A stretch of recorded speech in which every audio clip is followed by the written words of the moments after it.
This video is brought to you by Nebula.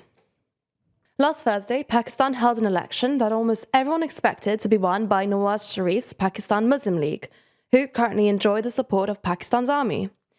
However, despite being jailed only a few weeks before the election and having his PTI party banned from the ballot, in the end it was actually won by former Prime Minister Imran Khan, with pro-Khan independent candidates winning a plurality of seats in the National Assembly. This is both an impressive demonstration of Khan's enduring popularity and a stunning rebuke of the army, who have, until recently, called the shots in Pakistani politics. So in this video, we're going to look at how this happened, why the result guarantees months of political instability, and why there's pretty terrible news for a country with an economy teetering on the brink of collapse.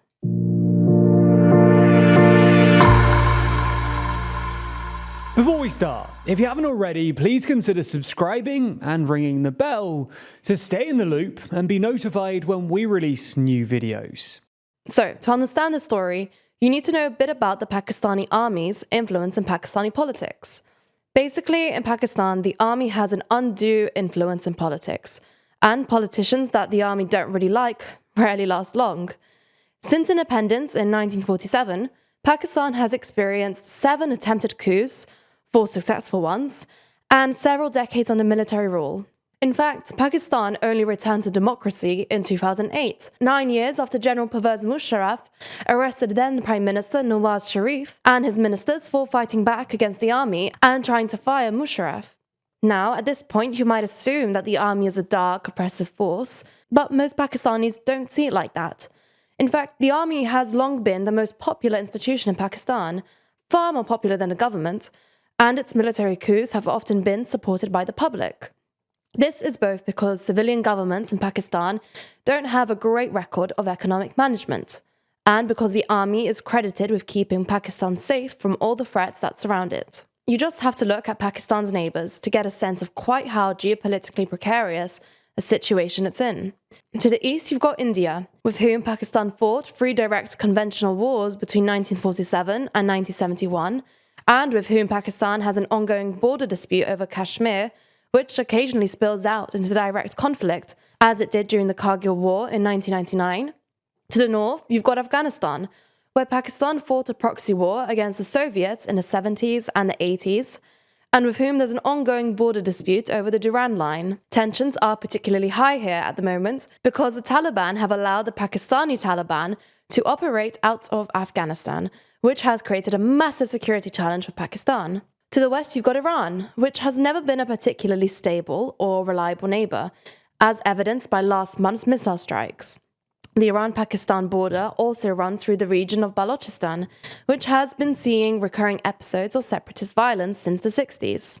Nonetheless, while they might be popular, it's probably fair to say that the army have contributed to Pakistan's constant political precarity. The government's room for maneuver has been permanently limited by the army, and the fact that 20% of the national budget goes to the army every year, whatever the state of the public finances, is one of the reasons Pakistan has needed a record-breaking 23 IMF bailouts since independence. Anyway, when he came to power in 2018, then Prime Minister Imran Khan was actually pretty chummy with the army. However, the army ditched Khan in April 2022, when Army Chief General Qamar Javed Bajwa backed the opposition in a vote of no confidence against the Prime Minister. This was both because the army apparently thought Khan was mishandling the various crises afflicting Pakistan, making him dangerously unpopular, and because Khan had spent the preceding week spatting with the military over who should replace the outgoing Inter-Services Intelligence Director General. Under pressure from the military, Khan's coalition partners ditched him, and he lost the no-confidence vote. However, instead of fading away, Khan reacted with a social media-driven campaign publicly attacking the army's interference in politics and the new government's incompetence. As the new government failed to deal with the problems they'd inherited from Khan, his narrative gained traction, and his approval ratings soared above any other politicians. The army tried to stymie his political resurgence by jailing not just Khan, but also other senior members of his PTI party on dubious charges, and banning others from running in Thursday's election. The Army-controlled election commission then stripped PTI of its electoral symbol, a cricket bat, and ruled that PTI candidates had to appear as independent on the ballot, making pro-Khan candidates significantly harder to spot in a country where 40% of the population is illiterate. The election day itself was marred by multiple episodes of violence, and counting was suspiciously delayed by the Election Commission due to unspecified internet issues. Nonetheless, despite the army's best efforts, provisional results suggest that Khan's PTI won a plurality of roughly 95 seats in Pakistan's 336-seat National Assembly. For context, 266 seats in the Assembly are elected via first-past-the-post and single-member constituencies, with the remaining 70 seats reserved for women and non-Muslims and allocated via proportional system, although the PTI won't receive any reserved seats because they technically had to run as independents rather than an actual party. The PTI's success will make forming a majority government very difficult, both because the second and third largest parties are already arguing about who would get to be prime minister, and because they'll most likely have to involve multiple smaller parties, much like the deeply unpopular coalition that covered the country for the 16 months since Khan's ousting. On top of this, dozens of constituencies will have to repeat by-elections, because several candidates ran and won in multiple constituencies, a quirk allowed under Pakistani electoral law, which means Pakistan is guaranteed months of political instability. Ultimately, the dubious electoral process, the military's waning legitimacy, and the lack of any clear majority means that whatever the next government ends up looking like, it's going to be politically weak. And this is pretty terrible news for a country that really needs a functioning government. For context, while Pakistan's economy is rarely in a great state, the country is currently suffering through one of its worst economic crises in modern history. The basic issue is that Pakistan has a large and growing trade deficit, i.e. it imports more than it exports. A lot of this is because Pakistan is a big hydrocarbon importer, and oil and gas prices have fluctuated quite a bit in the past few years.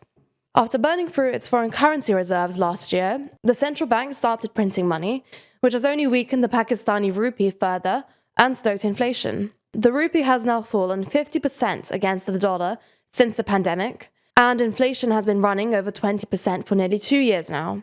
In June, Pakistan received its 23rd IMF bailout of $3 billion, but by November, the interim finance minister was already talking about applying for another one, and it's clear Pakistan's economy needs deep reform. Worryingly for ordinary Pakistanis, however, Pakistan now looks like it might be stuck in a vicious cycle, where economic instability breeds political instability, which in turn exacerbates the economic instability, and so on.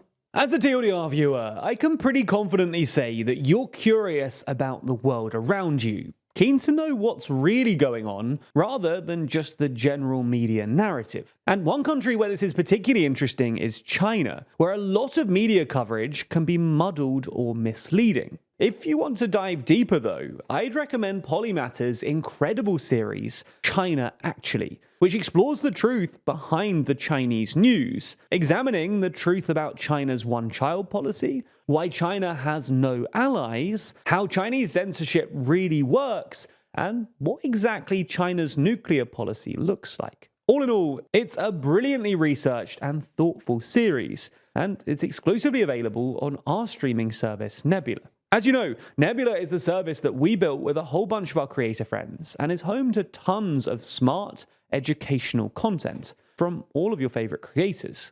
The best part is that by signing up, you not only get exclusive series like China Actually, Modern Conflicts from Real Life Law, or The Logistics of X from Wendover Productions. It also includes all of our content totally ad-free and sometimes before it arrives on YouTube. Plus, signing up directly supports TLDR, because by doing so, you contribute to the budgets of these big budget documentaries and help us to grow and expand our ambitions. So if you want to get more superb content and support TLDR, then if you sign up using the link below, you can support us directly and get Nebula for 40% off an annual plan. That's about £2 a month. Thanks for your support and for backing Nebula.